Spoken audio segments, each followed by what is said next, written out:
Matthew Arnold. जी हाँ दोस्तों, आज मैं जो बात करने जा रहा हूँ वो मैथ्यू अर्नोल्ड के बारे में बात करने जा रहा हूँ, जो कि विक्टोरियन एरा के एक माने जाने राइटर माने जाते हैं। अल्फ्रेड लॉर्ड टेनिसन के बाद अगर माना जाता है कोई ऐसा राइटर जो as a poet, as a critic के रूप में विक्टोरियन एरा में अपने आप को इस्टेब्लिश किया, तो मैथ्यू अर्नोल्ड थे। हम लोग जब से ये वीडियो सीरीज शुरू किए होंगे तो आप देखे होंगे कि जितने भी राइटर हमने पीछे पढ़ा, चाहे जॉन कीट्स को पढ़ा हो, चाहे पीबी शैली को पढ़ा हो, चाहे शेक्सपियर को पढ़ा हो, सबके बारे में कहीं ना कहीं जो मैथ्यू अर्नोल्ड ने कुछ ना कुछ कमेंट किया है। तो एज ए क्रिटिक के रूप में भी मैथ्यू अर्नोल्ड काफ़ी इंपॉर्टेंट है हमारे एग्ज़ाम के लिए, चाहे वो टीजीटी की बात हो, चाहे पीजीटी की बात हो, चाहे एलटीआई जीआईसी की बात हो। तो फ्रेंड्स, जो लोग नए नए अभी जुड़े हैं वो मेरे चैनल से अभी जुड़े हैं, और पूरी वीडियो सीरीज चाहे वो एलटी एग्ज़ाम की बात कर लें, चाहे टीजीटी या पीजीटी एग्ज़ाम की बात कर लें, तो मेरे ऐप क्लास मास्टर ऐप पर अवेलेबल है, जिसका डिस्क्रिप्शन मैंने लिंक में दिया है, आप जाके वहाँ से डाउनलोड कर सकते हैं। फ्रेंड्स, नो डाउट हर बार की तरह हम ये जो पर्टिकुलर राइटर हैं मैथ्यू अर्नोल्ड, उनके पूरी क्रिएशन को, उनकी पूरी जो इम्पोर्टेंट स्मार्ट फैक्ट्स हैं उनको हम 3 पार्ट्स में देखेंगे। पहले हम उनके कुछ लाइफ के स्मार्ट फैक्ट्स देखेंगे, फिर उसके बाद हम उनकी क्रिएशंस के कुछ स्मार्ट फैक्ट्स देखेंगे, और लास्ट में देखना ना भूलिएगा 1 लाइनर स्मार्ट फैक्ट्स, जो कि एग्ज़ाम के लिए काफ़ी इम्पॉर्टेंट रहने वाला है।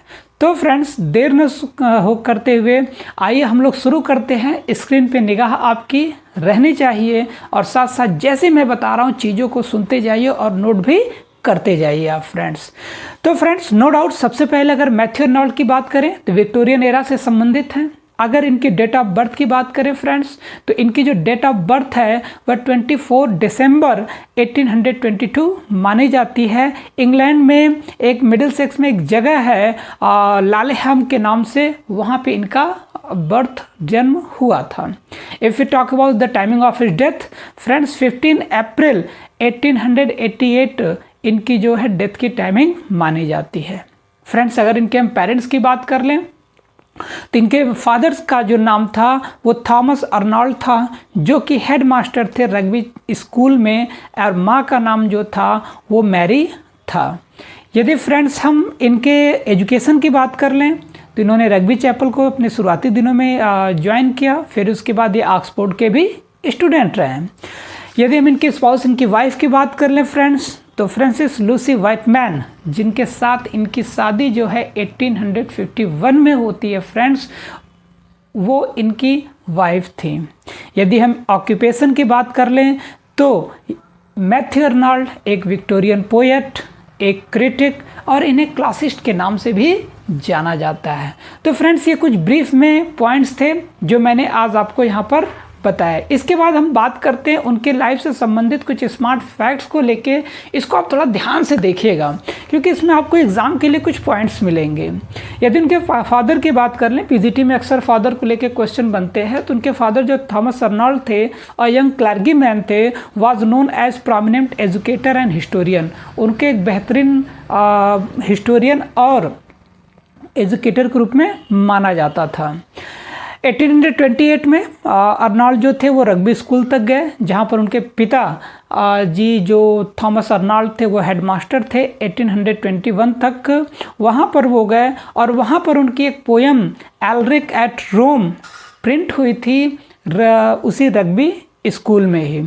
यदि हम बात करें तो 1833 में उनके पिता ने एक कॉटेज लेक कंट्री में बनाया था, जहां पर Matthew Arnold became friend of his neighbour Dorothy और विलियम वर्ड्सवर्थ। मतलब विलियम वर्ड्सवर्थ और डॉर्थी के ये नेबर भी थे, ध्यान दीजिएगा आपको, ठीक है, मैथ्यू अर्नोल्ड।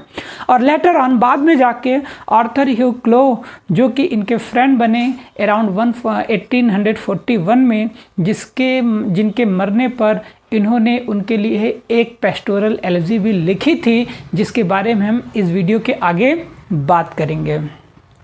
चीज़ें क्लियर हो रही हैं भगवान? आप ध्यान से देख रहे हैं दोस्तों, चीज़ें बेहतर ढंग से समझिएगा। मैं बहुत तेज़ नहीं चल रहा हूँ, चूँकि ये कुछ स्मार्ट फैक्ट्स हैं जो आपको पढ़ना बेहद ज़रूरी है। His father Thomas Arnold died of heart disease in 1842। 1842 में उनके पिता की डेथ होती है और 1843 में उनकी एक पोएम क्रॉमवेल जो है वन न्यू डिगेट प्राइज़ जीतती है, जो कि एक रेपुटेड प्राइज़ मानी जाती है, specially if we talk about in English culture. यदि हम 1849 की बात कर लें, his first volume of poetry the strayed reveller was published. तो पहली पब्लिकेशन इनका जो पोएटिक कलेक्शन का हुआ था फ्रेंड्स, वो 1849 में हुआ था, इसको याद रखिएगा। आपको भी पता है, पीछे मैंने आपको बताया है कि इन 1850 वर्ड्सवर्थ डाइड, वर्ड्सवर्थ की डेथ होती है और वर्ड्सवर्थ को याद करते हुए वर्ड्सवर्थ के सम्मान में उन्होंने क्रिएशन लिखी थी मेमोरियल वर्सेस, जो कि फ्रेजर्स की एक मैगजीन थी, उसमें यह पोयम जो है वो छपी हुई थी।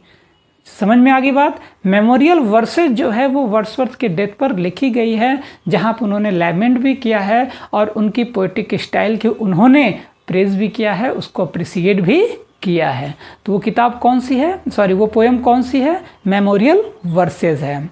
उसके बाद आप देख सकते हैं स्क्रीन पे मैंने कुछ और भी स्मार्ट फैक्ट्स इनकी लाइफ से संबंधित दिए हैं। थोड़ा सा लंबा है क्योंकि इम्पॉर्टेंट है, क्योंकि एज ए पोएट भी इनको जाना जाता है, एज ए क्रिटिक भी इनको जाना जाता है और इन्होंने कई लोगों पे कुछ कमेंट भी किए हैं, इसी वजह से इनको पढ़ना जानना बेहद ज़रूरी है।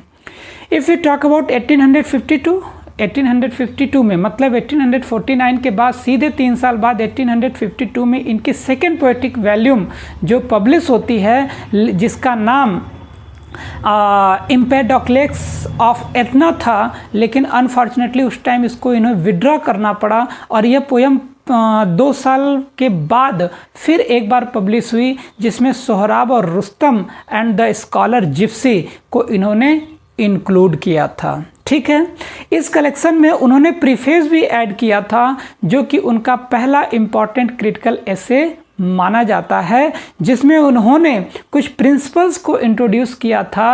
आगे हम एक प्रिंसिपल भी इनसे जुड़ा हुआ है, एक थ्योरी भी इनसे जुड़ी हुई, जिसको हम टच स्टोन मेथड कहते हैं, उसको भी क्वाइन करने वाले मैथ्यू अर्नाल्ड थे।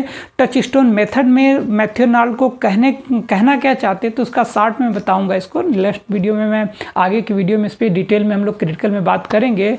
टच स्टोन मेथड में मैथ्यू अर्नाल्ड का कहना था कि जब भी हमें किसी भी राइटर के किसी वर्क को अगर बेहतरीन तरीके से एग्जामिन करना है, तो उसके क्रिएशंस के कुछ बेहतरीन पीसेस को निकाल कर उसके आधार पर हमें उस राइटर को एग्जामिन करना चाहिए, उसकी क्रिएशंस को देखना चाहिए। इसी मेथड को टच स्टोन मेथड भी कहते हैं, जिसके बारे में मैं एक क्रिटिकल थ्योरी का जब वीडियो बनाऊंगा तो उसमें तमाम क्रिटिकल थ्योरी के बारे में हम डिटेल से बात करेंगे।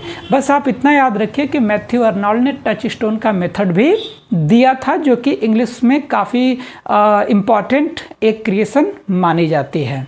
1854 में उनकी सेकेंड सीरीज पोएम्स की पब्लिश हुई, जिसमें उन्होंने बॉल्टर डेड नाम की एक न्यू पोएम को ऐड किया था। फ्रेंड्स 1857 की बात कर ले तो वो एक प्रोफेसर ऑफ पोएट्री बने ऑक्सफोर्ड यूनिवर्सिटी में। ठीक है, ये उनके लिटरेरी करियर के लिए बड़ा एक इम्पॉर्टेंट पॉइंट था, क्योंकि उस टाइम पर उन्होंने कुछ किताबें और कुछ बेहद इम्पॉर्टेंट लेक्चर दिए, जो कि क्रिटिकल हिस्ट्री या क्रिटिकल थ्योरी में काफ़ी इम्पॉर्टेंट फ्रेंड्स माना जाता है। ध्यान से देखिएगा, कुछ नाम मैंने यहाँ पे दिए हुए हैं।